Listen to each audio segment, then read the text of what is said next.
Good afternoon. Thank you for your patience. The Foreign Affairs Subcommittee on Africa and Subcommittee on Global Health, Global Human Rights, and International Organizations will come to order. The purpose of this hearing is to examine the current state of U.S. policy toward UN peacekeeping missions and the future of peacekeeping operations in Africa. I now recognize myself for an opening statement. Last weekend, 30 people were killed in attacks in central Mali. Over 120 armed groups operate in eastern DRC, causing record displacement of civilians, and the Wagner Group is committing atrocities and dominates state institutions in the Central African Republic. These are all countries where multi-year, multi-billion-dollar peacekeeping missions are or were recently deployed. Today's hearing is as much about the future of peacekeeping as it is about the reality of growing insecurity across the African continent. The failing of these peacekeeping missions leaves African countries with few alternatives. This has resulted in increased reliance on private military companies or bilateral deployment agreements with fellow African countries. These PMCs cover a spectrum from Wagner's neo-colonial model that trades in violence and uses blood gold to fund Putin's war in Ukraine, to responsible companies, including American PMCs, that provide essential security and logistics services at U.S. embassies. I would like to better understand what is being done to kneecap Wagner's influence on the continent, where countries are looking for immediate solutions, and how the administration is approaching countries that want to engage responsible PMCs. These bilateral agreements, showcased by the successful deployments of Rwandan troops to Mozambique and the Central African Republic, demonstrate that African governments are taking security measures into their own hands. I look forward to hearing how the Department of State's Global Peace Operations Initiatives develops the critical mission capabilities of partner countries. In December, the government of Ghana demonstrated great leadership in advancing a successful United Nations Security Council resolution that would see Africa take greater ownership of its security by allowing resources to be redirected from the United Nations to African Union-led security missions. This is a significant development and a departure from long-standing U.S. policy that spans administrations. I look forward to the testimony of how this resolution will be operationalized to overcome the bureaucratic obstacles at the United Nations. I have concerns that this policy change may exist in a silo here in Washington and New York and not become a reality on the ground in countries such as Mali, Central African Republic, and the DRC. It is clear from my engagements with African governments that they share my concerns around how this new framework will operate in practice. Specifically, 75% funding cap, which was a result of a successful U.S.-led amendment, has raised questions of where the additional 25% of funding for these missions will come from. The African Union's Peace Fund has yet to reach its $400 million fundraising goal, which in itself is barely enough to fund 1 year of a modest-sized deployment. Additionally, the absence of any major African-led peace operation to address the recent conflicts in Ethiopia and Sudan illustrates the AU's limited intervention capabilities and the absence of a standard institutionalized playbook being adopted by the AU and regional economic communities for why, when, and how they engage in these missions. The U.S. taxpayer is asked each year to support payments to the United Nations for peacekeeping missions that are increasingly viewed as irrelevant or worse to the national interests of these countries where they are mandated to restore peace and security. The future of these peacekeeping missions is the billion-dollar question, and I look forward to the discussion today as we consider alternatives that may prove a greater success. I now recognize my ranking member, Ms. Sarah Jacobs from California. Ms. Jacobs, for any statement you may have. Thank you, Chairman James, Assistant Secretary Sison, Principal Deputy Assistant Secretary Pratt, Chairman Smith, Ranking Member Wild. I'm really excited to be having this hearing in front of both of our subcommittees today on the future of UN peacekeeping in sub-Saharan Africa. As our world faces increased and increasing conflict, it's important to re-examine the tools we have at our disposal to protect civilians, stabilize countries after conflicts, and implement peace processes and democratic transitions, but also the tools we have to prevent conflicts before they arise in the first place. UN peacekeeping remains an incredibly important tool to tackle these complex challenges, from the DRC to South Sudan to Central African Republic and beyond, but that doesn't mean there isn't room for new tools. In December, I was glad to see the UN Security Council pass a resolution laying out a framework for partial funding of African Union-led peace support operations with UN-assessed contributions. I think it is an incredible opportunity to instill a whole-of-government response that actually addresses the drivers of violence and centers African people. And I commend the Biden administration for the really critical work securing language on human rights standards, burden sharing, and being accountable to the UN Security Council. But as the UN supports future missions, we need to craft them in a way that builds on the lessons from UN peacekeeping missions and gives them the best chance of success. That means ensuring the human rights standards at the AU reflect the UN standards and are effectively implemented during operations. We know that security forces abuses and human rights violations are some of the biggest drivers of violent extremism. That's why we need to make sure AU peace operations uphold human rights standards to maintain their legitimacy and to prevent them feeding into the very extremism they're aiming to curb. We also need to make sure that AU missions are structured to make sure there is a coherent political strategy to address the root causes of conflict, improve early warning and rapid response systems, and plan for transitions earlier. All challenges that UN peacekeeping missions have faced. But let's also be clear. While there is lots of room for improvement, the evidence is strong. Decades of academic research has shown UN peacekeepers prevent conflict better and cheaper than the alternatives. So if we want to give these missions the best shot at success, if we do care about security and the future of the African continent, we need to properly resource and prioritize UN peacekeeping at the highest diplomatic levels. And we know the United States is best positioned to do this when we are at the table and fully paying our dues. I look forward to hearing from the witnesses today about what the United States is doing to further our priorities in these missions, how we consider lessons from the past several years to better address conflict, protect civilians, and bring about peace. Thank you. I yield back. Thank you, Ms. Jacobs. The chair now recognizes the chairman of the Subcommittee on Global Health, Global Human Rights, and International Organizations, the congressman from New Jersey, Mr. Smith, for any statement he may have. Thank you very much, Chairman James, and it's great to be working side by side with your committee and our committee on this very, very important issue, so thank you for that. I do want to thank our two very distinguished witnesses today, Michele Sison, for her leadership, and it's very, very long-standing. I would point out on an issue that's very dear and near to my heart on combating human trafficking. She was the first ambassador of the year in counter trafficking. I think it was in 2006. So what a great commitment you've had for all these years. So thank you for that, and welcome to Jonathan Pratt as well to the committee. Over the past several decades, I've held a long series of hearings on accountability for peacekeepers. Obviously, peacekeepers have an extraordinarily hard job. Many give their lives in the service of trying to protect the innocent and the weak and the vulnerable. Sometimes they're given horrific rules of engagement, as they were in South Sudan. I remember visiting the peacekeepers there, and they had almost no rules of engagement. I came back and went to and met with Condoleezza Rice and said, "What are we doing? We're paying them $1 a day," and that's what they were getting. And they've got rules of engagements that will put their lives and the lives of those that they're dedicated to protect at grave risk. So there's sometimes it comes from the very top, it comes from governments, it comes from the chain of command, and the guy or the woman at the bottom who's doing the actual peacekeeping is put at great peril. But also on the issue of abuse by peacekeepers. And, this is something that I've raised for years, really for decades.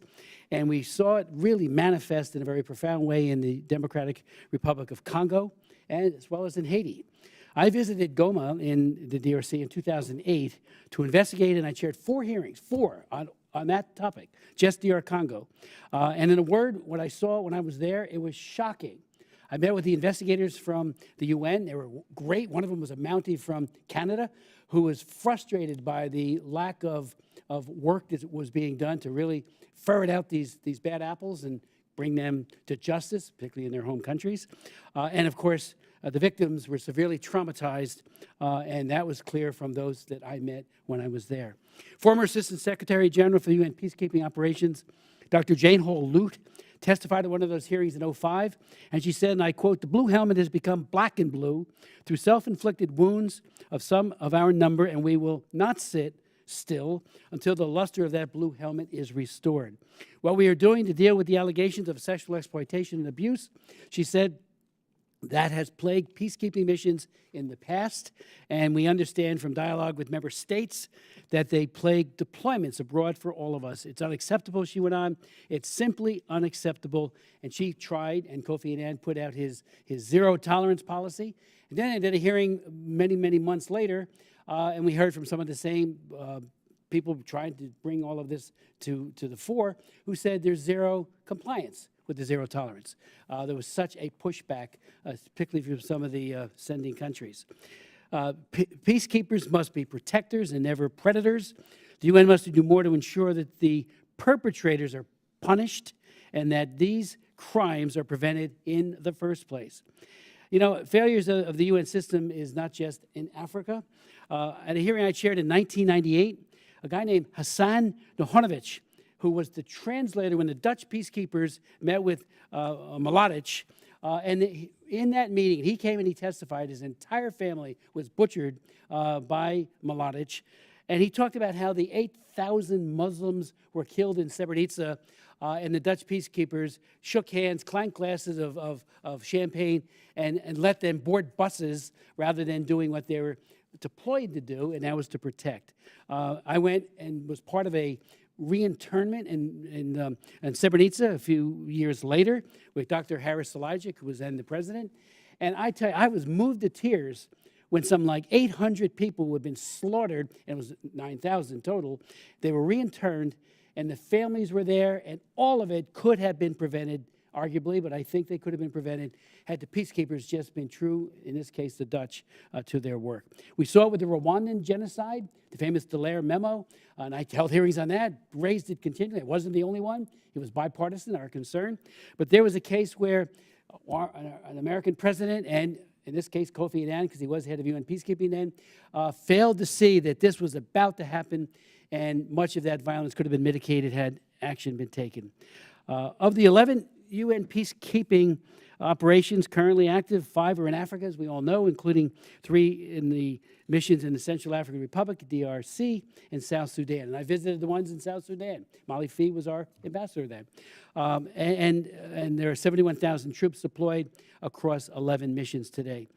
Since the UN began to record details in 2010, there have been 251 substantiated allegations of abuse or exploitation by uniformed personnel and 81 substantiated allegations by civilian personnel. And I'll put all the numbers into the record because they are very, very disturbing. And the UN, I think, wants to make it right, but you know they run into roadblocks.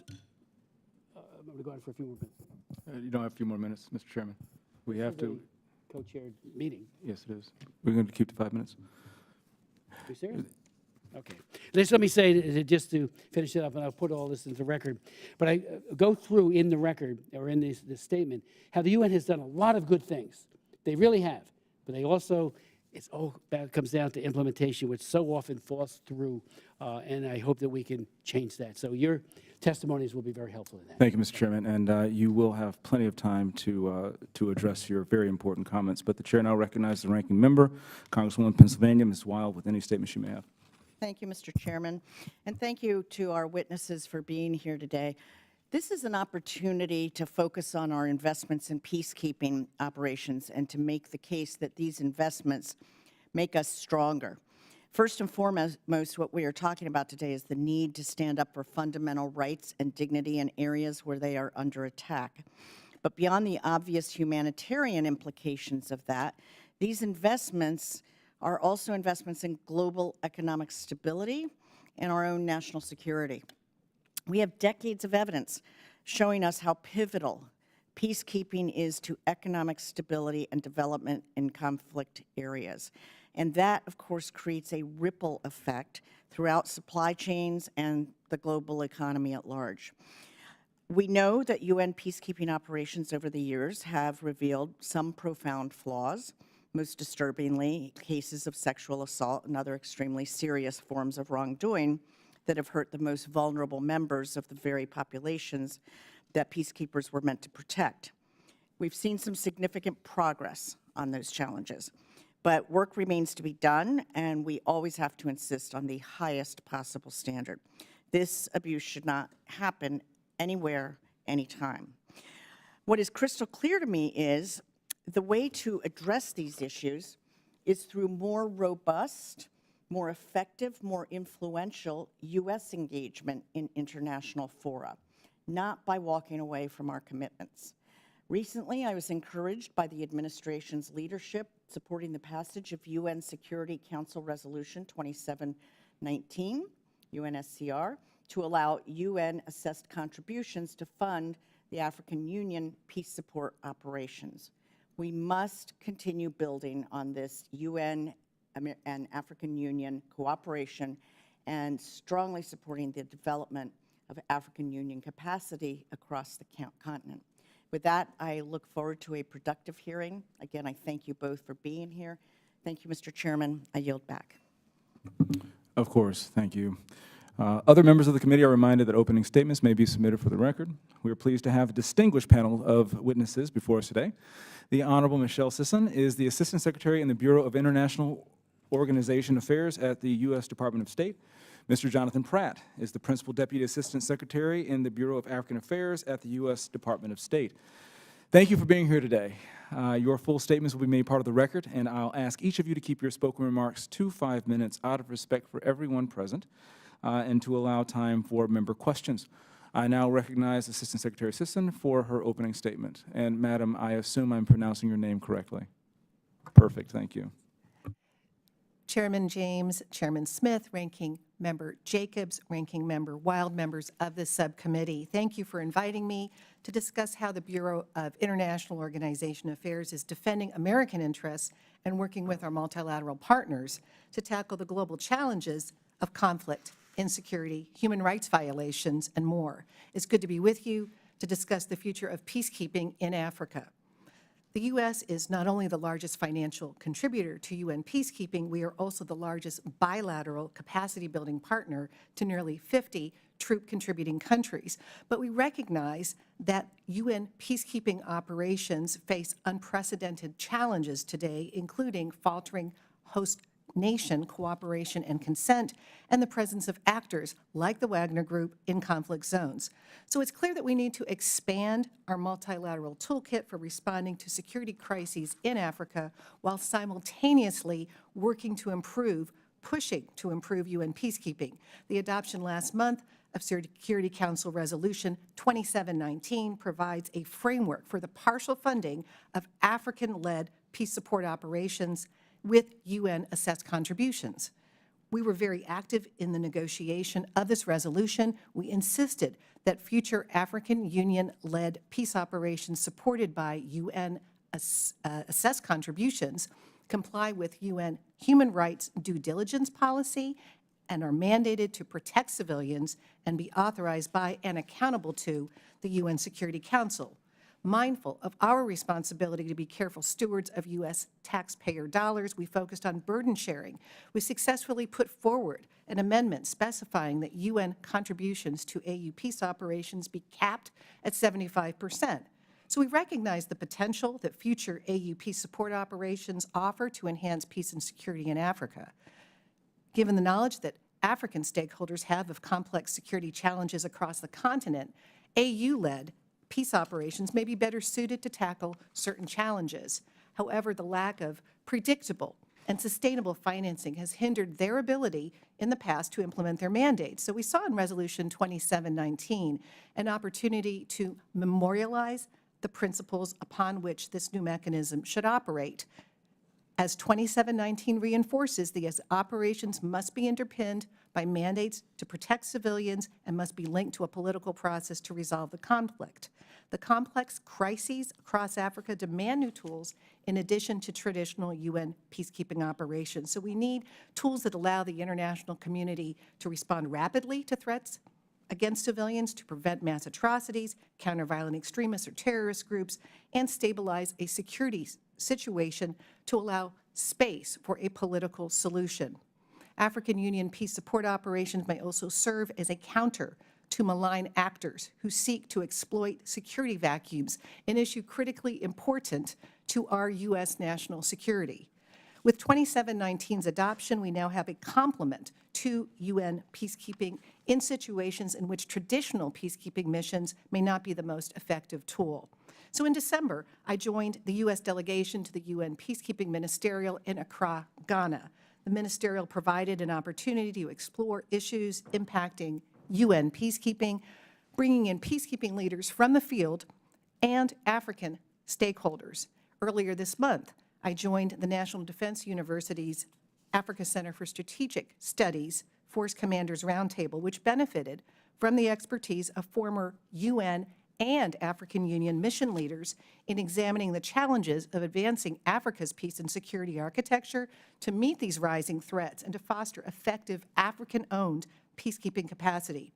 At both events, it became very clear that there are still a lot of questions to work through. Further consultations will be needed before consensus is reached on the first AU peace support operation to benefit from UN-assessed contributions. For the AU, its member states need to determine how to raise that remaining 25%. It's a key issue, and it will be subject to our discussions with the AU.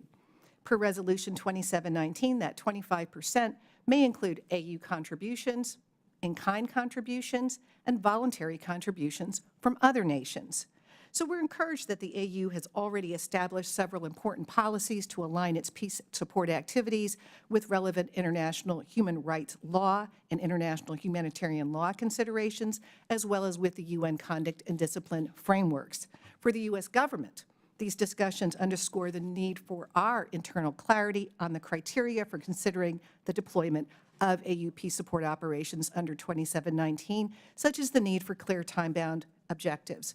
We'll continue to consult with you on these important issues. I look forward to your questions, but before closing, let me take this opportunity to underscore the importance of passing the National Security Supplemental Appropriations request as soon as possible. Thank you, so we Madam have the Assistant Secretary, resources. but your time has expired. I would love to hear more about that when we get to the questions. The Chairman now recognizes Mr. Pratt for his opening statement. Good afternoon, Chairman James and Smith, Ranking Members Jacobs and Wild, and members of the subcommittees.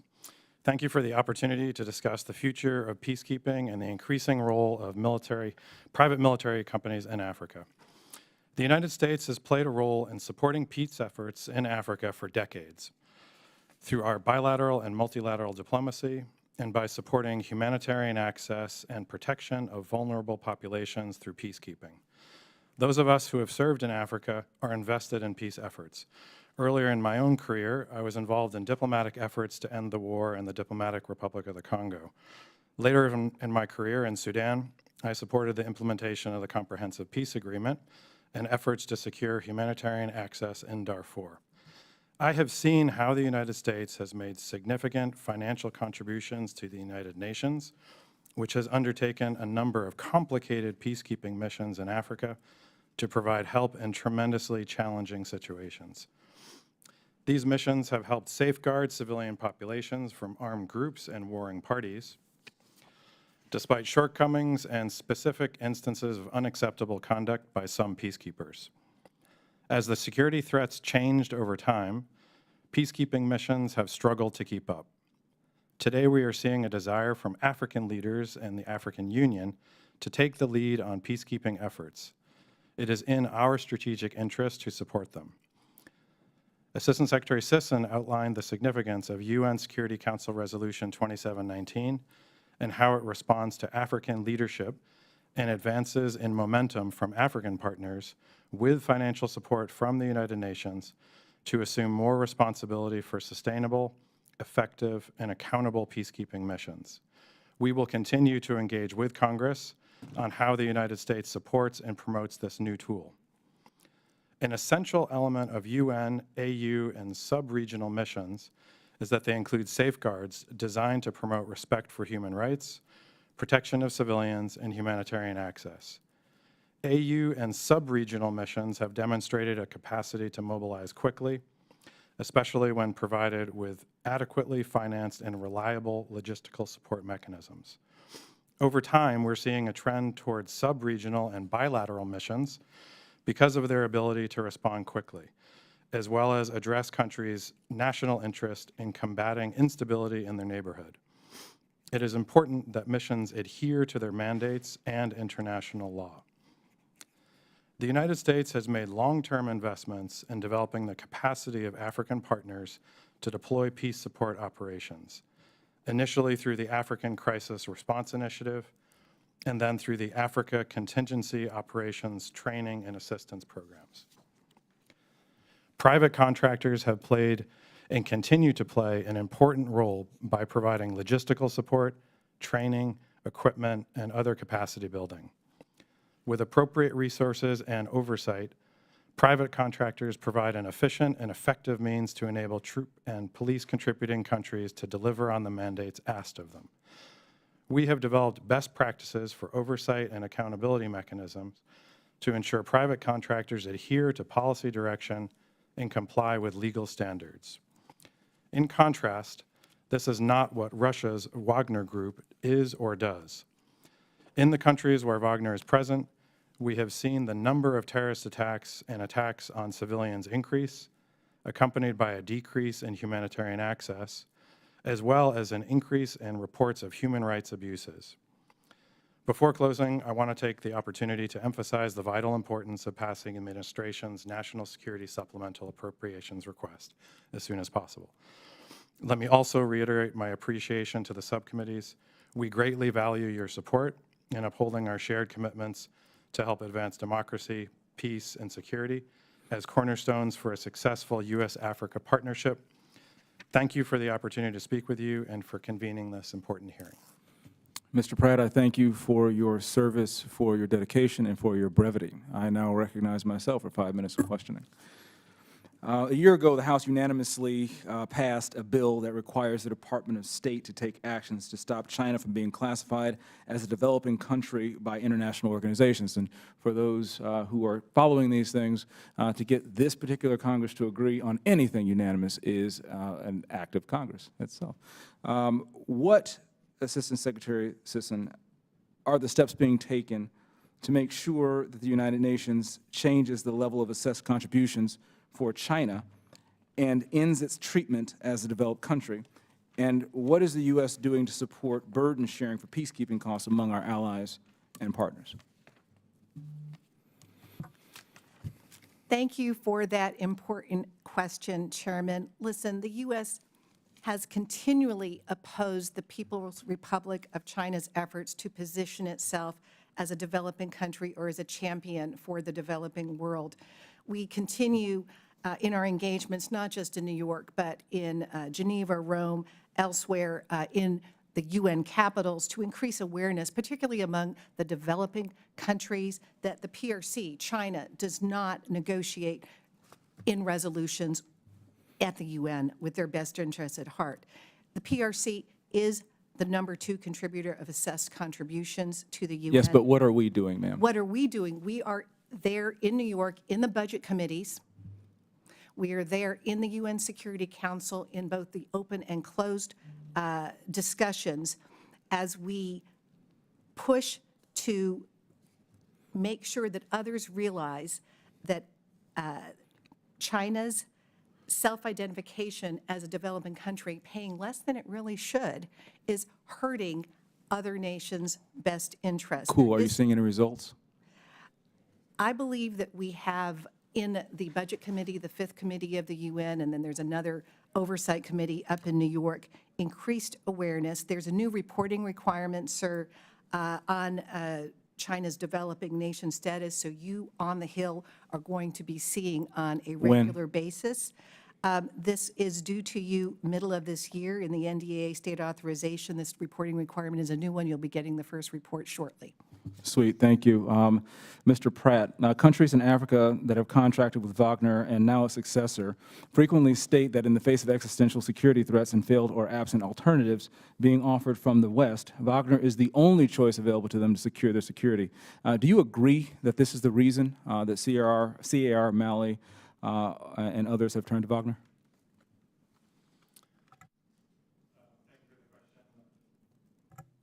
Let me say first, these are extremely difficult operating environments, as you well know. Part of the question revolves around our own restrictions in terms of 7008 restrictions on what we are able to do in those countries. I believe that UN missions have been successful in addressing some of the concerns of those countries, but not all of them. And I think there are other resources that those countries could draw on to solve those problems that would be much better than a Russian solution. Do you agree or disagree that this is a reason? Is it a reason or is it an excuse in your experience in those 3 particular countries? I think it's a really complicated question, and it's hard to address the security issues in those locations. All right, I actually think that it gives an out for people to skirt what we believe are the very basic standards of democracy, good governance, and human rights. I believe that other organizations are able to skirt that, and the leaders of these states are taking advantage of being able to run around international law and the rules-based order. We must make sure that we stand by our allies and stand by human rights, democracy, and good governance, but the American people are beginning to question what we are getting in return for our great generosity.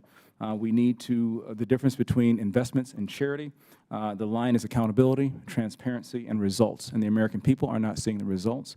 And so hopefully in the minutes that we have in here, you can give us better answers than maybe, and it's complicated. We know it's complicated, but you're here to help us find answers so we can support the overall mission. I'm going to wrap up my statements, and I'm going to recognize Ranking Member Sarah Jacobs from California. Thank you, Chairman James. You know, I want to actually follow on your questions about, you know, China's influence and what they've been doing in the UN system. Last year, I reintroduced my bill, the United States Commitment to Peacekeeping Act, that would repeal our 25% cap on U.S. contributions and allow the U.S. to pay its full dues. It also encourages the U.S. mission to redouble its efforts to make progress on a range of peacekeeping reform initiatives. Assistant Secretary Sison, do you think this proposal would be useful for advocating for U.S. priorities at the UN? And if so, why? It's a very important question, Congresswoman. Listen, this issue has allowed the People's Republic of China, PRC, an easy talking point. You know, recognizing current budget constraints, we are committed to working with Congress to pay our bills to the UN in time and in full, you know, to pay the UN peacekeeping arrears as well. It's really important that we take these steps to meet our financial obligations, particularly when our strategic competitors, but PRC, China is at the top of the list here, use this against us, not only in open sessions of the Budget Committee, but believe me, behind our backs when they are talking to and with developing countries. So our job is to lead at the UN. Our job is to push the UN to be better through reforms. To make the UN better, we've got to not only be there at the table, we've got to have that credibility. So we need to push back against the PRC. We need to pay our bills in full and on time. Thank you. And I was wondering if both of you could talk about what lessons the AU PSOs should learn from UN peacekeeping operations, given the many challenges that peacekeeping missions have faced that hinder their performance, like budget constraints, challenging political environments, lack of a coherent political strategy. How do you plan to engage with the AU on structuring their missions in a way that mitigates these challenges? And what safeguards are in place to make sure that UN funds to AU peace support operations are not used to commit human rights abuses or contribute to civilian harm? Thanks for the question, Representative.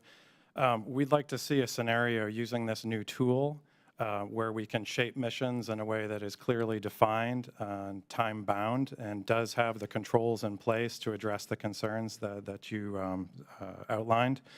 And we also want to see them supported by a political process so that there's a clear outcome to what the mission is trying to achieve. I think that would ensure that we are seeing good value for money for the U.S. taxpayer.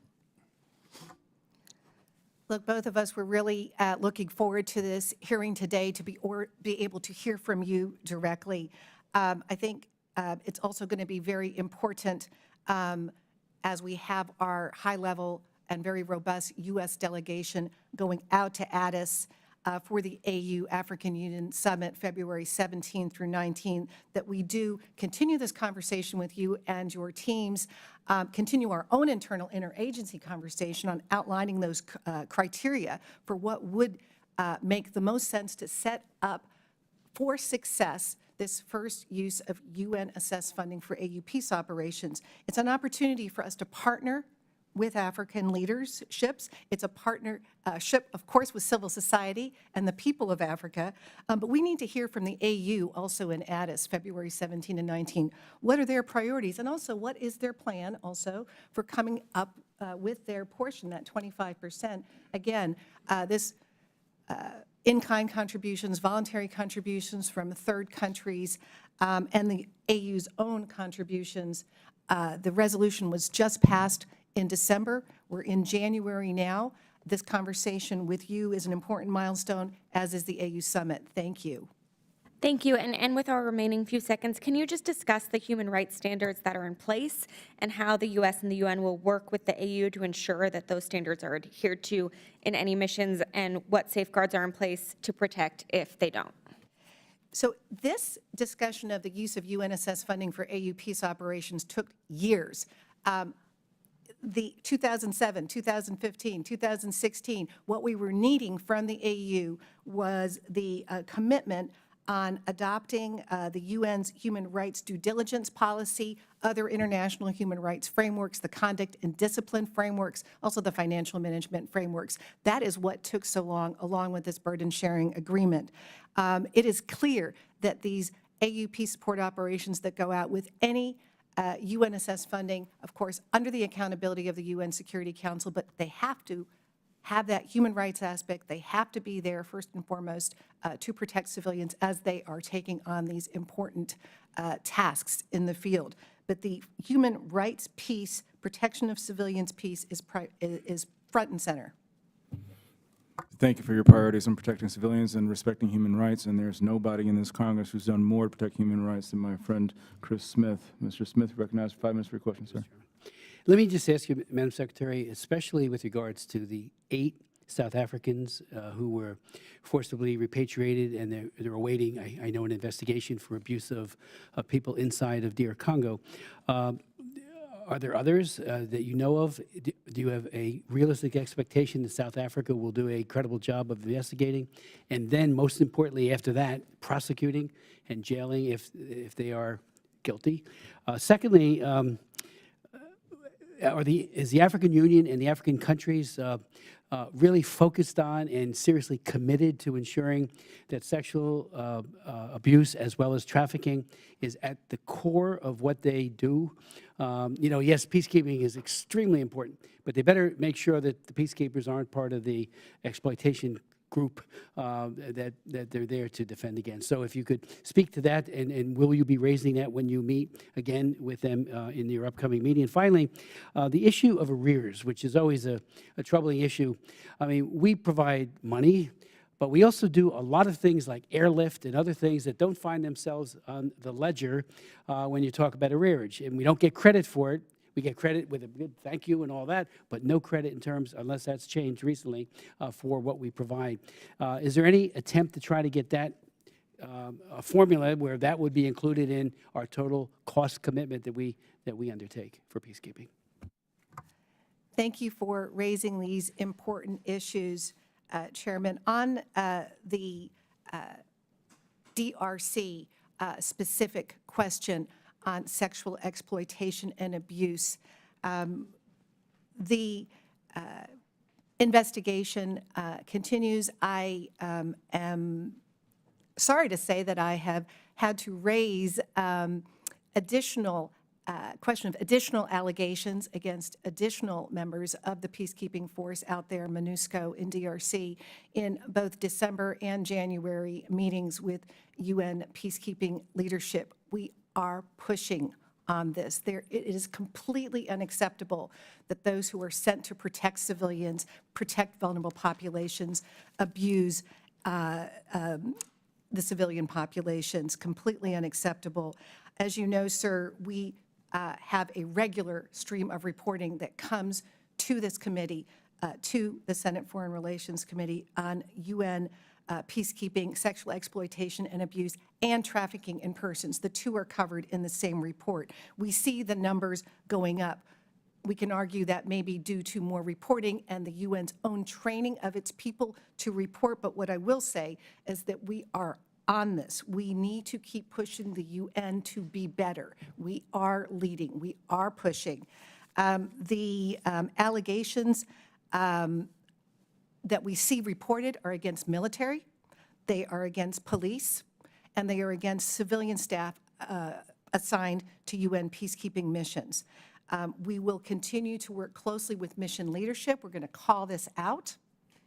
And we are supporting the UN's Special Coordinator on Sexual Exploitation and Abuse and the Victims' Rights Office, very importantly. And we will push on these repatriations. As you know, sir, the problem is when a unit or an individual is repatriated, the prosecutions are done in the host country. More than 100 countries have signed on to sort of a code of conduct, but everybody needs to sign on to this.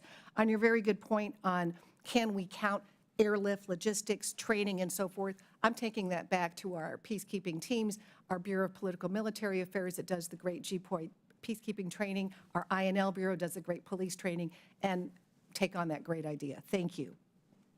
If you could emphasize with your African interlocutors how important it is on a bipartisan way, bicameral way, that these issues be addressed very robustly. You know, I often find that there's lip service by some, and I'm not saying they're paying lip service to it, but, and then when it gets down to, is it really serious? Are you really committed?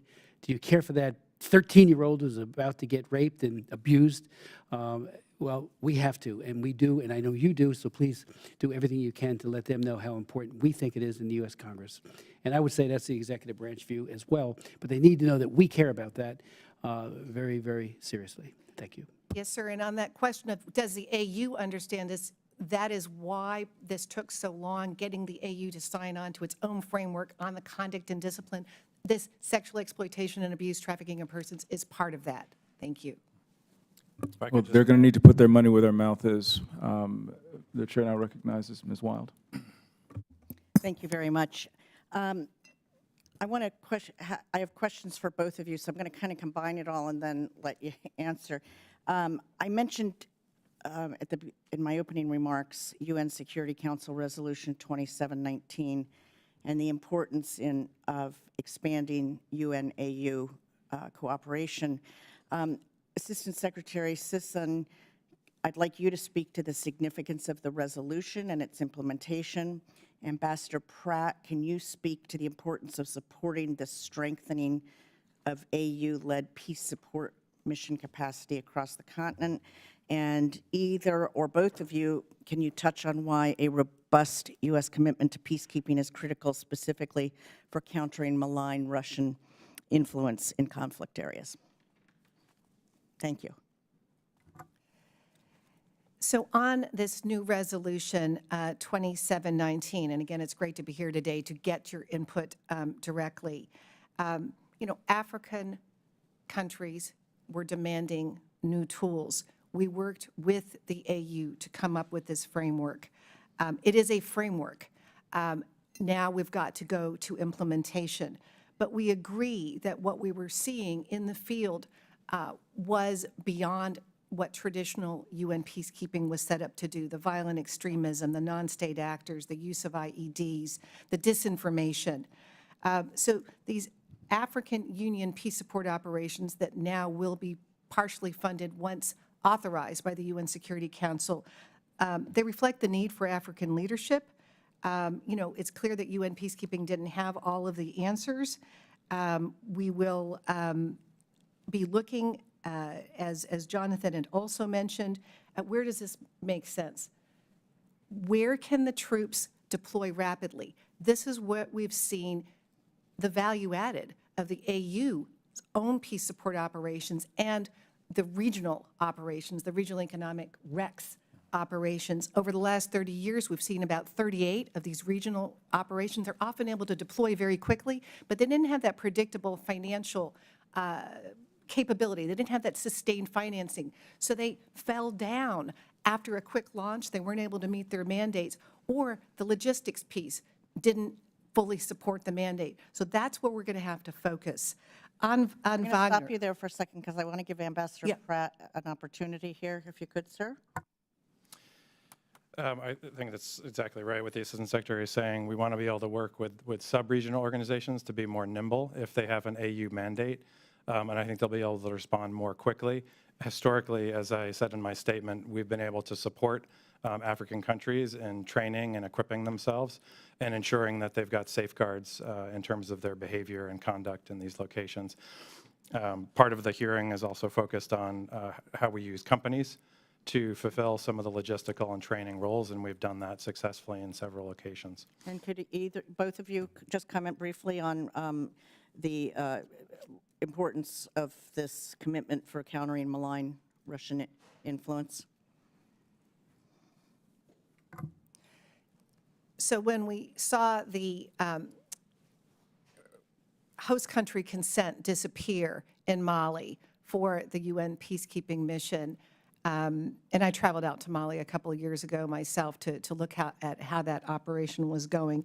I fear the worst for the civilian population of Mali. I do not believe that the transitional government had that interest at heart when they brought in Wagner and pushed out the peacekeeping mission. But now we've got this new tool to look at where we can deploy African peacekeepers with this new use of UN-assessed funding for the AU peace support operations. I believe that the African neighbors, the African partners, are heavily invested. In fact, they've been heavily invested all along. When you look at the deployment of African peacekeepers at the UN peacekeeping operations, the number of fatalities, for example, last year, 56 of the 66 were actually in these African peacekeeping missions. So the 25% burden sharing is there, but putting their men and women on the front lines in these operations is also extremely significant, and we are partnering with them to lift up these priorities in their own regions. Okay, with that, my time has expired. I'm sorry, Ambassador Pratt. I yield back. Thank you, ma'am, and we will have time for a second round. It's very good questions. Thank you. I now recognize Chairwoman Kim for 5 minutes of questions. Well, I want to thank the witnesses for joining us today. The UN Security Council Resolution 2719 allows for consideration of UN financing of AU-led peacekeeping missions. This provides a framework to a needed security alternative to the current options, but the resolution left out a lot of important details unanswered, most pertinently around the role of the African Union. This resolution includes a burden-sharing aspect with UN funding being capped at 75%. This is an amendment I understand the United States led. However, I'm concerned that leaving the question of where the additional 25% of funding will come from to a case-by-case basis will hamper the ability of this framework to be efficiently deployed. The African Union has well-documented financial and logistical challenges. The AU Peace Fund has not yet reached its $400 million fundraising goal, and the absence of any major AU-led peace operations to address the conflicts in Ethiopia and Sudan illustrates the AU's limited intervention capability. So, Assistant Secretary Sison, where do you expect this additional 25% of funding to come from? And what have you heard from African partner countries on this requirement? Now, it's an important question, and that burden sharing, as I said, was a key piece of this negotiation in December up in New York. But again, this 25% is the AU contribution. It is in-kind contributions, and we expect the UN member states and the AU member states to go out to other countries, to others, and look for voluntary contributions. And I think that should not be underestimated. The United States is not the only country in the world that really is very concerned about these complex crises, the violent extremist organizations, the terrorists operating in a number of locations in Africa. So I do believe that other countries are going to come up and support. So are you concerned that this unaccounted for 25% of funding will prove problematic in seeing this framework be utilized efficiently? I think the determination of the African member states, and we saw this in the lead up to the negotiations and the ultimate adoption, they really wanted this. They really wanted this partnership. These crises are in their own backyards. They are serious about this. We are sending, as I said, a senior delegation to the Africa Union Summit in February, in 2 weeks' time, to speak to this issue more in more detail. The case-by-case nature of the determination of the budget is intentional, because we want to make sure that we don't have a cookie-cutter approach. The in-kind contribution for one mission may differ from one setting to another. I hope that helps answer the question, Congresswoman. Are you confident in the African Union's ability to complete its goal and fully operationalize the AU Peace Fund and AU Standby Force? So this is an opportunity. It is an opportunity for the UN and the AU to partner. We believe that this is an appropriate additional tool for our toolbox on peace and security in Africa. And we'll be pushing to make good use and set this up for success. It's important. Thank you. The AU mission in Somalia, that transition to the AU transition mission in Somalia, has been an experiment of some sort of a AU-led mission authorized by the UN Security Council. And the mission's mandate is to help stabilize Somalia and protect the nascent Somali government. PDAS Pratt, has ATMIS had success in stabilizing Somalia? And what lessons can be drawn from this unique mission framework in terms of successful cooperation and mission fulfillment, as well as those lessons of the possible improvement? Thank you for the question. ATMIS has played a positive role, but it has also had drawbacks. And we are trying to replace it with something that will be more clearly defined, more limited in scope, and with more specific outcomes so that it can be a successful mission. The government of Somalia is supportive of this approach, and so I think we'll have a tool going forward that will be more responsive to the security environment.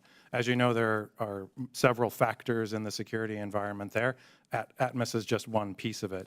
There are also bilateral pieces of it from several countries, and we're one of them. Thank you. I see my time's up. Thank you, Madam Chairwoman. Thank you, Madam Chairwoman. I now recognize Congresswoman Shifless McCormick for 5 minutes. Thank you, Mr. Chair.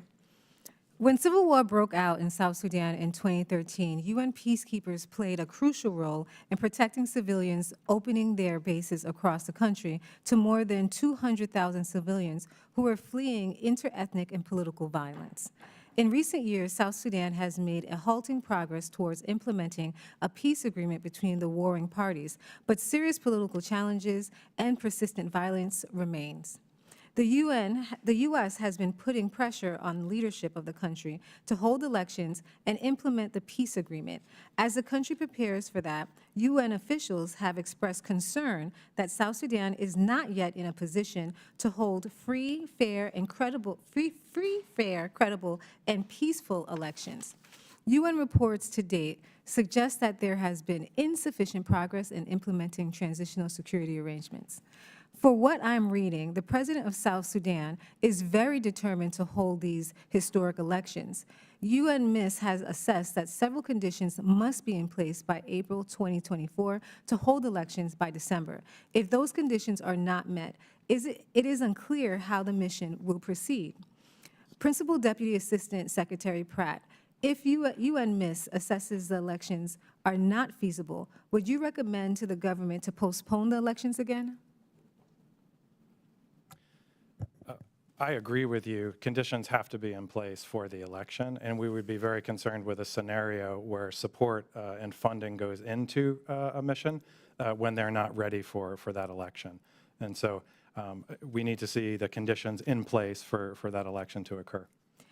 If they insist, how can the U.S. assist them? I think there are a lot of tools that are at our disposal, especially diplomatic pressure and political pressure from all of the partners. It's been an extremely challenging scenario that you described in order to get them to those outcomes, but I think we have to have teeth behind the tools that we're deploying to get them to move to prepare properly. UNMISS's mandate is up for renewal in the UN Security Council in March. As discussions around the mandate renewal continues, how is the U.S. working to ensure that UNMISS has tools, resources, and authorities necessary to mitigate the risk of violence before, during, and after these potential elections? So we work very closely with these UN peacekeeping missions on the ground. In fact, in December, the IO team from my own office was out in the field with UNMISS on a monitoring and evaluation mission. I also met with the head of the mission in December, Fink Haysom. Look, as you probably have all heard, the Special Representative Haysom briefed the Security Council in December on this very question on the elections. And he was really clear. He said the conditions did not exist at that time for credible or peaceful elections, and our own U.S. response was very clear. Assessed contributions shouldn't be used by the UN peacekeeping mission to support an electoral process that, absent urgent action by the transition government, wouldn't be free, fair, and credible. So we do expect additional briefings by Special Representative Haysom to the Council, and the conversations with him long distance from the field will also continue to make an assessment on the levels of support for UNMISS's, if there is any, on the election support. Of course, the big key here is the protection of civilians through this UNMISS mandate, and that is front and center on everything that we do with UNMISS to be able to support in this large territory the protection of civilians. Well, I want to ask you another question. The humanitarian situation in South Sudan is dire. 2/3 of the population is food insecure, and more than 9 million people depend on international assistance to survive. Assistant Secretary, can you discuss the continued importance of having the UN peacekeepers in South Sudan, particularly considering the difficult security and humanitarian situation? Sure. This conflict in Sudan has, of course, affected the UNMISS South Sudan peacekeeping mission operations. An influx of over 450,000 people crossing the border into South Sudan. This is in addition to the 2.3 million internally displaced persons in South Sudan. And again, another 9.4 million in South Sudan who need humanitarian assistance. Very, very vulnerable populations. They also need protection services. So UNMISS is really critical to providing the support to these vulnerable populations, protection to the people of South Sudan among the already very stretched capacities of the humanitarian agencies, World Food Program, and so forth, and really allowing that humanitarian access for the delivery of basic services, particularly in the northern states. Thank you so much, Mr. Chairman. I yield back. Thank you. I now recognize Chairman Kane for 5 minutes. Thank you, Mr. Chairman. Thank you for holding this extraordinarily important hearing. And I want to thank our witnesses for being here with us today. And a recent hardship to peacekeeping missions has been eroding host country consent. How can the U.S. government and international bodies and partners better recognize the signs and respond to concerns before relationships erode to the point of mission conclusion and drawdown?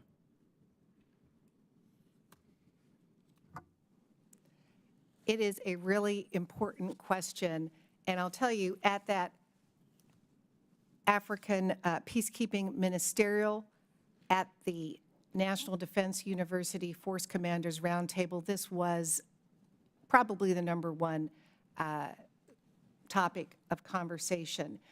We expect the heads of peacekeeping missions and the entire UN country team in these countries to have a continuing conversation, a back and forth with the host government. So earlier monitoring and detection of when things start to become difficult in this regard, not just host country consent, but also cooperation, because we are also seeing in some of these peacekeeping missions, the host government is saying, sure, the peacekeepers can be here, and yet they are not providing, nighttime landing clearances for aircraft or allowing contractors to come in with visas in a timely manner to support the peacekeeping mission. So there were other ways to nibble away at the effective delivery of these important mandates of these peacekeeping missions. I think the message to UN leadership is to make sure that we, the member states, we the U.S., because we are footing in large part the bills for these peacekeeping missions, but also we have, a moral responsibility on this protection of civilian peace. Earlier news to us when things look like they're going south, so we can also go in there and engage on these questions.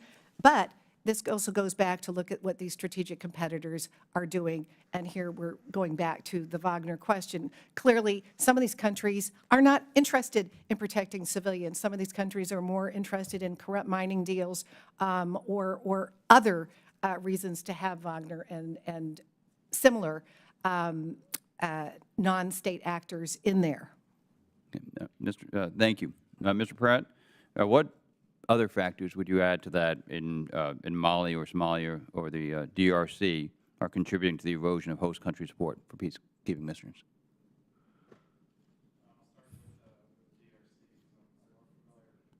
I'll start with the DRC, who's more familiar with that situation. I think there are regional political concerns and tensions between especially Rwanda and Congo. And I think, unfortunately, the UN mission there has been politicized to some degree, but I'm confident that both sides continue to see value in the mission and playing specific roles that can be defined in terms of verification, monitoring, and implementation of a peace agreement. So I think as they see value in the mission, there will be continued consent.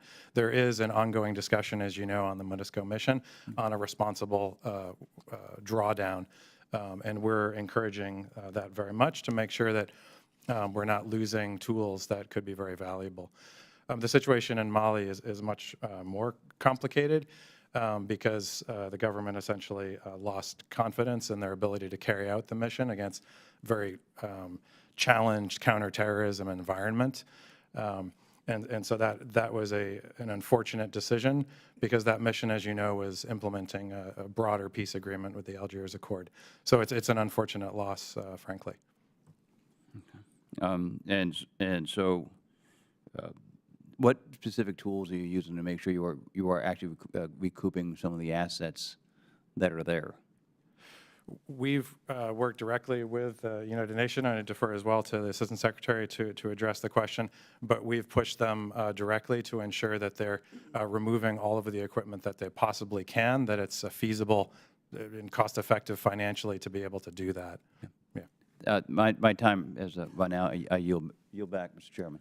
Thank you, Mr. Chairman. I now recognize Congressman Jackson for 5 minutes. Thank you, Chairman James. Thank you, Assistant Secretary. Thank you for your attendance today. How does Congress's failure to appropriate sufficient funding to pay our peacekeeping dues in full and address our obligations to the United Nations in the arrear affect our peacekeeping ability in Africa? It is a really important question. And again, we really do lead in New York and in the other UN capitals. And in leading, and as we push the UN to do better, and as we push the UN to reform, if we haven't paid what we owe in full and on time, our credibility is undercut. And particularly, People's Republic of China will not hesitate to call us out, whether it's in a budget meeting or in their conversations where we are not present. It is in our national interest, to be fully engaged in supporting UN peacekeeping. I believe terrorism has no boundaries. The African partners are asking for our help, not only in the traditional UN peacekeeping, but also with this new use of UN-assessed funding for the AU peace support operations. And of course, promoting peace and stability in Africa really does lift up shared prosperity. We're supporting a more stable, more free society in these countries where we are. So all of these arguments point to the fact that we do need to pay our bills in full and on time, and that includes the arrears as well, sir. Thank you. Can you point to any disinformation campaigns that are currently going on the continent that we should be apprised of? Let's start, yeah. There are a number of very pernicious campaigns going on. I mean, one was that had to do with, for example, in Mali, the effectiveness of that mission there, the UN mission. And I think a lot of the information campaign that the Russians were pushing around this is one of the factors that drove the government to ask for the mission's withdrawal. The Russians have also put out all sorts of information, false information about widely recognized positive campaigns on health programs, for example. And so I think we've seen a scenario where publics are being misinformed about good, solid programs that are in their interests. If I can jump in on this, it Yes, is please. really important because this misinformation, this disinformation erodes the local population's trust in the peacekeepers they're sent to protect them. So we saw these fake letters circulating in Mali and the Central African Republic. We saw these social media campaigns in the DRC against the peacekeepers. This isn't just in Africa. In Lebanon, UNIFIL, government of Lebanon, heard from us because there was false assertions that UNIFIL, the peacekeeping mission out there in Lebanon, didn't have a mandate to patrol independently. One thing that we are doing in the IO Bureau, we have sent a young junior professional officer position funded by Congress to the Department of Global Communications to work on this disinformation front and center. We've also included the mandate and the budgeting for countering disinformation in a number of these peacekeeping mission resolutions and taken it to the Budget Committee so that these are funded. Really dangerous when you were putting peacekeepers and civilians at risk with this fake letters, fake social media postings, and so forth. Last question. Is this creating a more hostility between the African government and the UN peacekeeping troops? Well, I think we've seen the example of a very unfortunate example of Mali, where they lost a tool that could have been very valuable and was playing a positive role. And so yes, that's an example, a very tangible one of where we lost an important mission. I think in the Congo, I would hope we'll see a scenario where the MONUSCO mission continues to play a valuable role, and we may see turning the corner on the ability of that mission to continue to operate there effectively. Thank you for your time. I yield back, Chairman James. Thank you, Mr. Jackson. I now recognize Congressman McCormick for 5 minutes. Thank you, Mr. Chair. So I was going to go a totally different line of questioning, but you brought up an interesting point about paying our dues and about our participation in the United Nations. My first interaction with the United Nations was in 1994 in Operation Restore Hope. As you may remember, famously we withdrew from Rwanda and because some UN peacekeeping troops were killed, and about 1 million people were killed shortly thereafter. Not a very good peacekeeping mission. And that was my first taste of the United Nations. Since that time, I'm sure you're aware of the accusations of thousands of child trafficking accusations against the United Nations troops. Of sex for food and other problems, theft, murder, embezzlement, including people who are in the hierarchy of the United Nations themselves, with very little accountability, I might add. You talked about how important it is to pay our dues. 28% of the United Nations is what we pay, and I think that's around $13 billion per year right now. Probably averaged around $10 billion over since 1994 when I was there, which means around $300 billion that we paid to the United Nations. Now, what we've gotten out of that in Africa and other places is a continued decline of United States representation in the United Nations as China continues to supplant us throughout Africa. When these countries are voting against us actively, that they're taking China's side constantly in United Nations votes. as well as their demeanor, as well as their support for people who are not only anti-U.S., but also anti-Semitic, anti-Israel, going against our own strategic views worldwide. I'm not really sure why we have to make sure that the United States is paying our dues when the United Nations continues to be increasingly anti-U.S. interest. And what upsets me is when you look at the development of China and their influence, and we already had Russian influence in Africa. I would say that both Russia and China are more influential in Africa than we are already. And certainly with that deterioration in the United Nations influence, where you have also, I believe, over 10,000 Chinese firms now operating throughout the continent. Of the 54 countries in Africa, 5 having diplomatic relationships with another ally or strategic interest partner, Taiwan. 25 countries backed China over the Hong Kong National Security Law in 2020. In 2019, countries in Africa constitute about half of the 37 nations on a letter defending China in the Uyghur genocide. Clearly, we're losing our influence on the world stage, and not only are we losing our influence, but we're funding it to the tune of 28% and $13 billion per year. So I wanted you to defend your statement when you say it's important to pay our dues to an organization that I'm seeing becoming more increasingly contrary to our strategic goals. Thank you for your question, Congressman. So it is easy to point to the peacekeeping, UN peacekeeping operations that have faced severe challenges. Mali, we've been talking a lot about the withdrawal of MINUSMA. There are success stories. Ivory Coast, Cote d'Ivoire, Liberia, Sierra Leone, not too far away from Mali, where we saw peacekeeping, UN peacekeeping go in and stability result. We just had Sierra Leone join the UN Security Council January 1. We just had an inauguration in Liberia. Since the end of the Cold War, sir, the UN has attempted to end 16 civil wars by deploying peacekeeping operations. Of those 16, 11 successes, none of those 11 countries returned to civil war.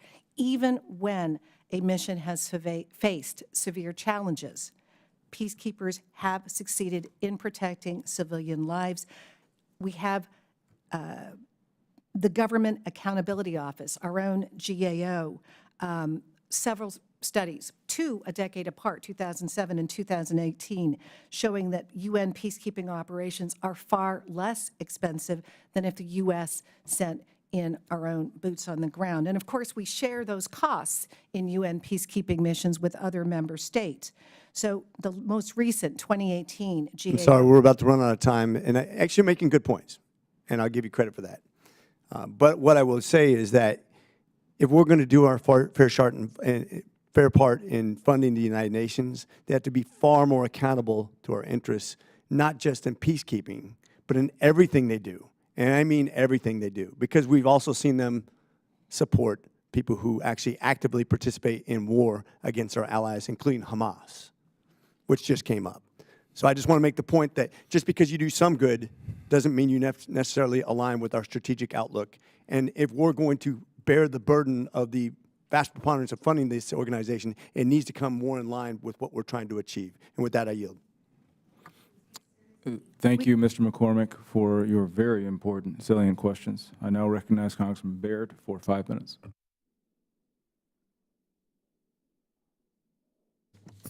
Thank you, Mr. Chairman, and appreciate our witnesses being here.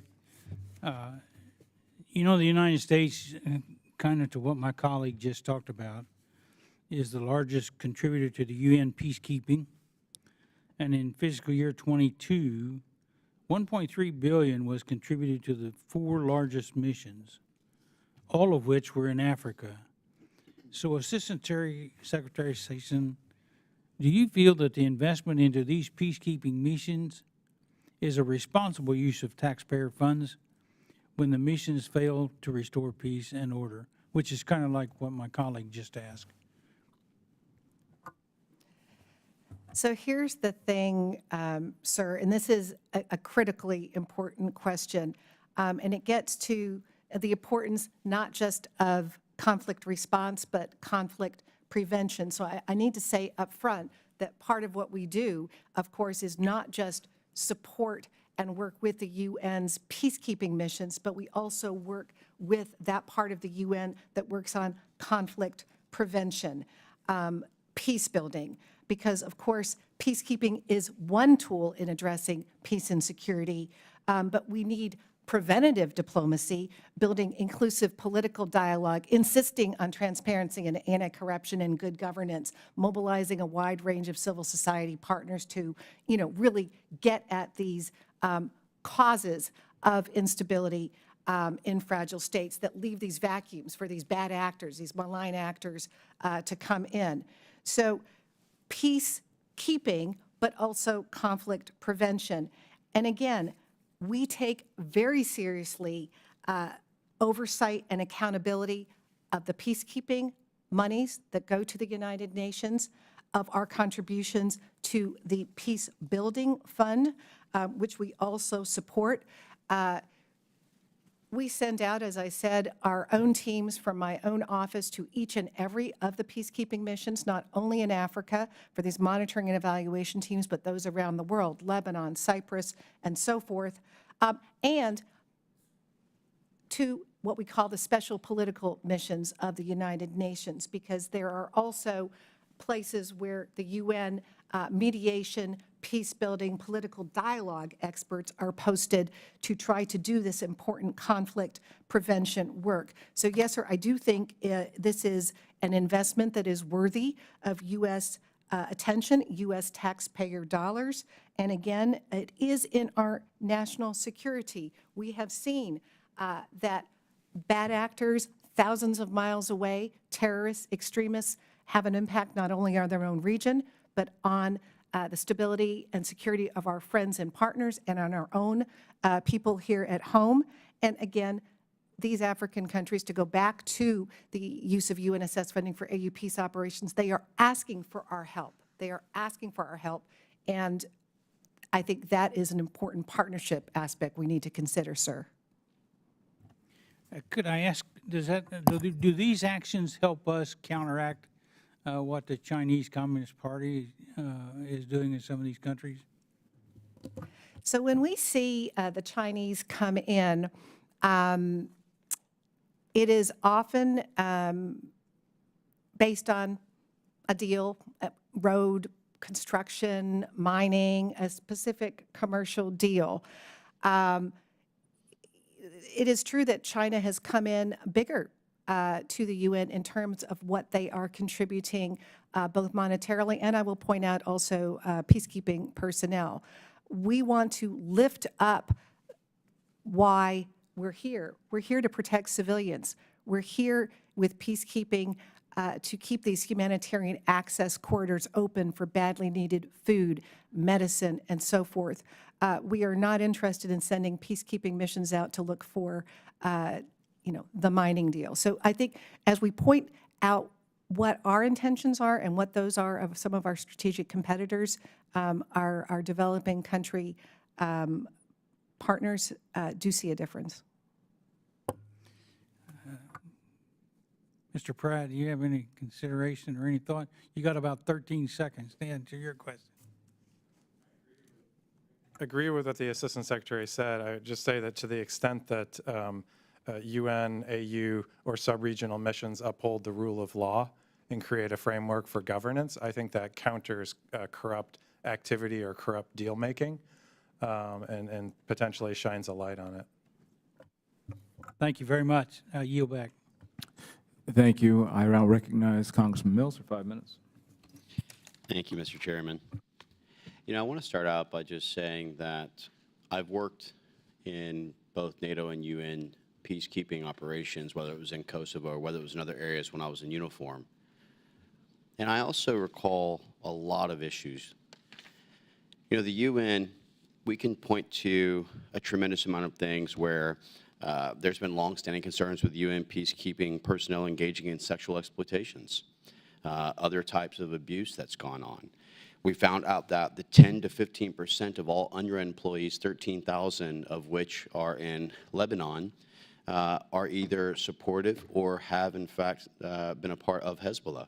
We found that 12 UNRWA employees actually took place in the October 7 attacks, and over 3,000 UNRWA teachers are on record and on video celebrating the attacks and the actual horrific incidents that took place. You also have radicalized curriculum that was part of the funding under the $343 million that America put forth. You have the United Nations Security Council, who, whether it be under General Secretary Ban Ki-moon or even Gutierrez, wouldn't even look at Resolution 2231 JCPOA violations when we had caught 2 different ships transporting mid-range ballistic missiles in direct violations of the actual UN resolutions.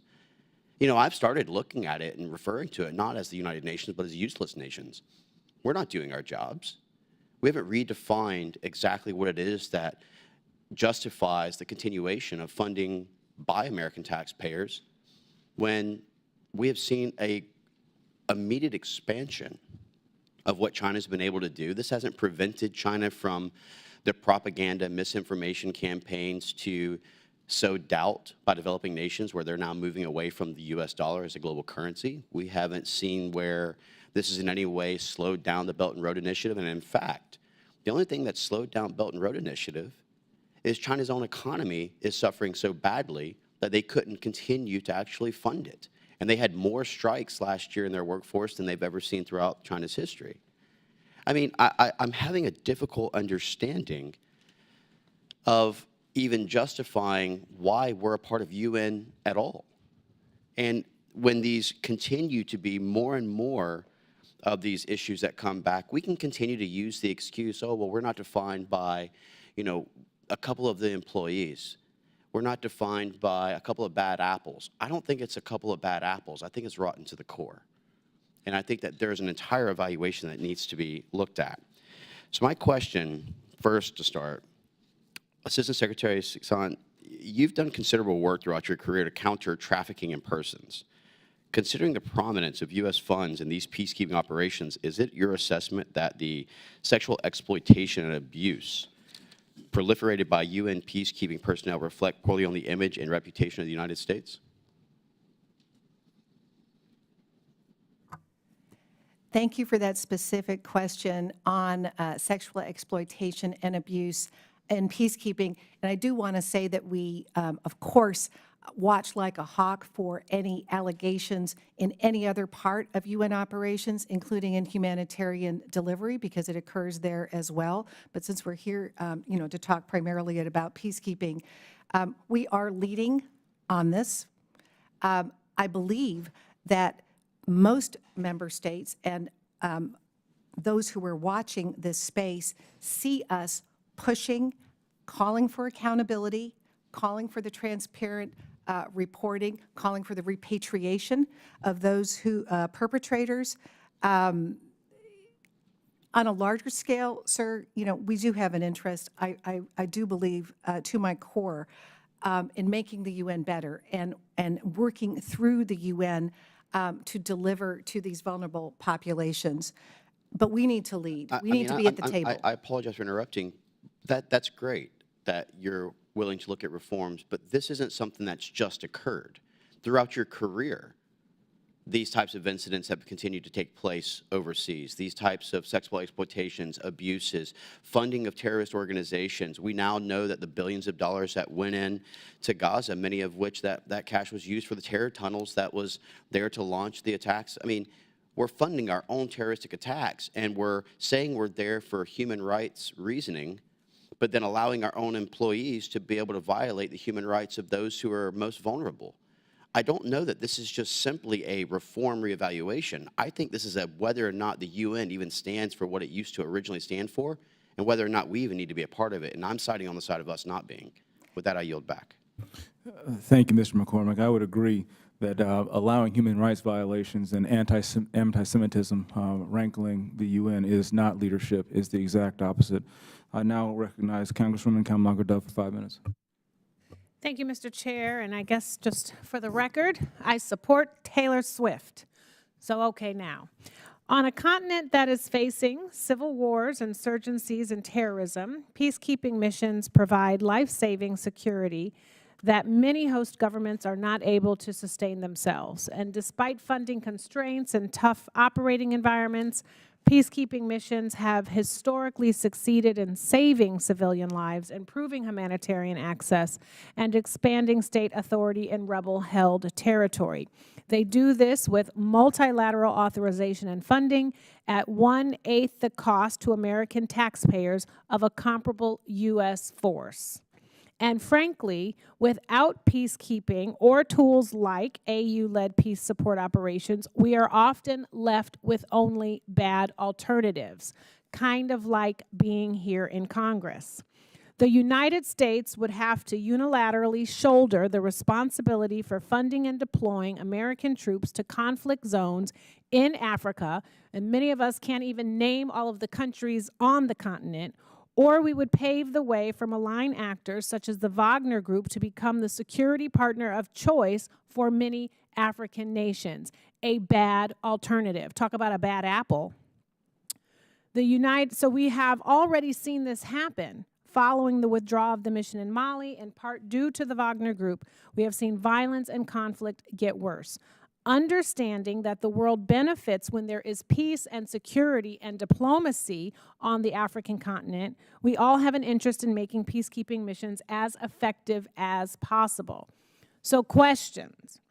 Principal Deputy Assistant Secretary Pratt, when people think about conflict on the African continent, they don't immediately associate it with important strides towards peace and security. So can you speak to the evidence of peacekeeping missions' successes on the continent of Africa?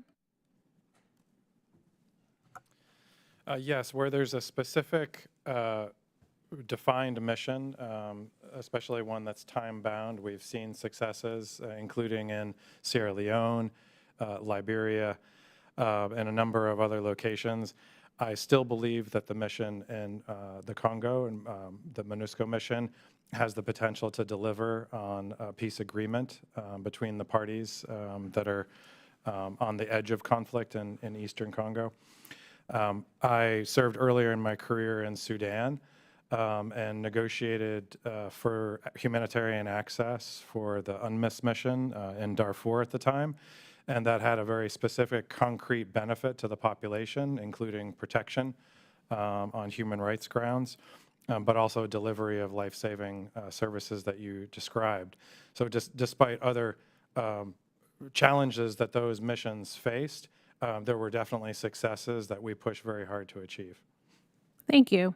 And after Mali's military government gained power in a coup, it demanded the withdrawal of the MINUSMA peacekeeping mission in 2023 and started closely collaborating with the Wagner Group. So, Assistant Secretary Sison, what has been the impact of MINUSMA's withdrawal on the security situation in Mali and the status of the 2015 peace accord? And has this empowered regional al-Qaeda and ISIS affiliates and the Wagner Group? Really important question. As the peacekeeping mission formally drew down December 31, again, not a decision by the transitional government that was in the best interests of the Malian people.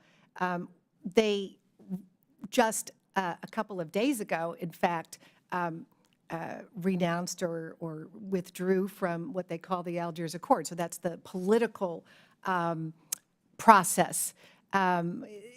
This is not going in the right direction. I met this week with the UN envoy who is responsible for all of West Africa, including the Sahel. Of course, the neighbors and we, and many like-minded, are extremely concerned about West Africa, the Sahel, and now the impact on coastal West Africa, which of course has been a big focus with the Global Fragility Act, giving us additional resources. When I was out in Accra, Ghana last month, we spoke with a number of the West African leaders about their concerns about what this means for Mali. We've seen 3 of the members of the Economic Community of West African States withdraw formally now. This is not going in the right way. UN peacekeeping or AU peace operations, this is part of the puzzle, but our bilateral U.S. work and our work with like-minded partners, not just on behalf of the people in Mali, but also others in West Africa, the Sahel, coastal West Africa. This is a very important priority. Thank you, Mr. Chair. I yield back. Thank you, Madam. The chair now recognizes Mr. Smith for as much time as he may consume. Thank you, Mr. Chair. Let me just thank you again for your testimonies. You know, on one trip to South Sudan, I met with peacekeepers, but there were also some Chinese peacekeepers who were there. And it really struck me that at a time, and this had not happened yet, but obviously the Chinese, the PLA is a brutal human rights violating force, as is their police. We know that Xi Jinping has said, show no mercy to the people in Xinjiang. That's his words, and he has a genocide.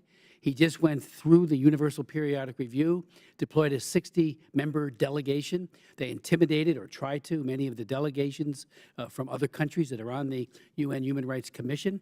I'm chairing a hearing on it tomorrow as chairman of the China Commission to point out what a sham he was involved with. But you know, the truth is hard to suppress, and he was even claiming they have religious freedom in the People's Republic of China. Nothing could be further from the truth. My concern always with the PRC is first and foremost for them, the Chinese people, the oppressed, and Xi Jinping and company are the oppressor. The second area of concern is the malign influence that they have on others. I had the hearings against WTO, ascension of that country at the WTO, claiming at the time, and I think I was right, that they would change WTO, and they loved their norms are not ours, our principles are not theirs, and they have done that. You know, so having peacekeepers deployed in Africa, particularly in areas where there are large numbers of Muslims, when they are simultaneously butchering, putting into concentration camps, forcibly aborting, and doing all kinds of genocidal acts every single day, when much of the world looks askance and doesn't do much about it. My question is, what, frankly, do you see the People's Republic of China and their, you know, their continuing work in Africa? What are they doing vis-a-vis the African peacekeeping? Are they trying to become a part of it? Are they, you know, what are they playing in the role in Addis? Do they have a contingent there? And again, I would be very wary of that, and maybe Ambassador Pratt, you might want to take that. Thank you very much, Mr. Chairman. I've observed, as you have, PLA contributing personnel to peacekeeping missions. My experience in observing that over the years has been that they're trying to gain knowledge and experience through those missions. I think that question is in many ways separate from Chinese influence on the continent writ large, which is largely commercial and through contracts and investment in infrastructure. A quick comment on that. Those types of projects are 100% financed and based on debt. And I think that's probably the largest aspect of the relationship that the PLA has and the PRC has built with African countries in recent years. But on the peacekeeping front, I've seen more in terms of participation in missions as a way of information gathering and knowledge acquisition. There's another aspect, sir, if I have a moment. You know, when China, of course, on the Security Council, is there negotiating these mandates for the peacekeeping mission, they are offering, really pushing on trying to deprioritize the human rights or sex and gender-based violence protections. During that mandate, if they can't get it done in the Security Council, they go to the Fifth Committee, the Budget Committee of the United Nations to try to chop out the budgets for these, and we push back against it. That's what we're there for. We are really pushing on this. But one last thing, are the people you're working with at the AU, do they understand that this is a force that is riddled with human rights abusers, and we're worried about the South Africans that were just sent back? What happens when they get a greater foothold and they become, you know, a very, very important part of this peacekeeping operation run by the AU? Because I think it's dangerous as it can get. I think the Assistant Secretary's answer that focused on the PRC pushing to change language in terms of protections on the concerns that you raised is probably all of the evidence that you need. And I think the AU would see that as well. I will say that this UNSCR has built into it the language that we would want on protections in terms of missions. Thank you, Chairman Smith. Chair now recognizes Ms. Weil. 5 minutes. Thank you so much. It's always nice when we can get a second round. And I just wanted to follow up on the Wagner Group, and there was mention, of course, in this testimony about what happened in Mali. And what I'd like to focus on is how our most successful peacekeeping case studies could help us bolster the international rules-based order that Russia so flagrantly violates. Can you, to the extent that you, and you don't need to repeat anything you've said already, but if there's anything more that you want to add on that, I'd love to hear it.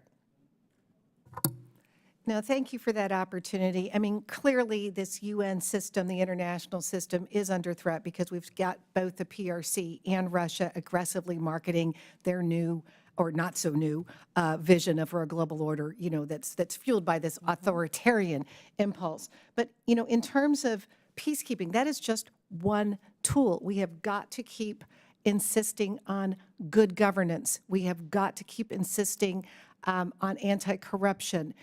We've got to keep insisting on inclusive political processes and political dialogues.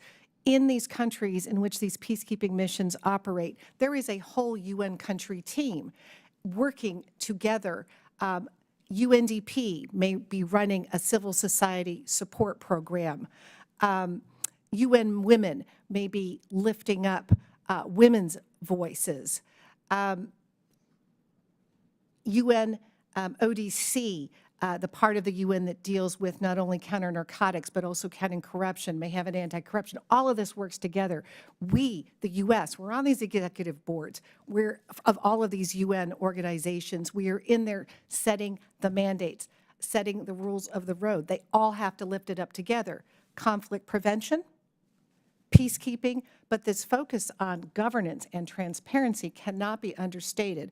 And I think that is, you know, if I've got one message here, we've got to keep ourselves at the table, at the head of the table, at these UN fora and these multilateral institutions, because the world is in trouble. A number of these African leaders and peoples have asked for our assistance with this new tool. We need to deliver, including on governance. I have to say, I've long thought that that Africa is the place, the continent that we should, as a country, the U.S., be investing more in, and that we have overlooked, and in some cases, literally moved away from some investments in Africa that for which we are paying the price of this involvement by China and Russia. And I really hope, as I said in the beginning, that we can move towards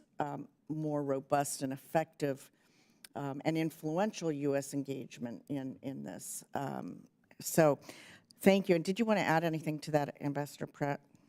I would just say, as a former Peace Corps volunteer in West Africa, I strongly support what you're saying.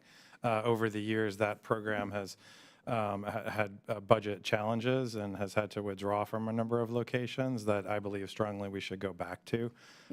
It's funny you should mention the Peace Corps. I met with them when I was in Kenya in August, and while at the beginning of this hearing, I made a note to myself about getting a Peace Corps recruitment session done at my largest university in my district. So, what a coincidence! But one of the most influential programs that we have. Yeah. I think you're right about that. Thank you so much. I yield back. Thank you. I thank the witnesses for their valuable testimony and the members for their questions. The members of the committee may have some additional questions for the witnesses, and we will ask you to respond to these in writing. Pursuant to the committee rules, all members may have 5 days to submit statements, questions, and extraneous materials for the record, subject to the length of limitations. And let me just state for the record, everybody here recognizes the folly of isolationism. But there must be somewhere between isolationism and continuing to abet and be complicit with the direction that the United Nations is currently on track with. Without objection, the committee stands adjourned.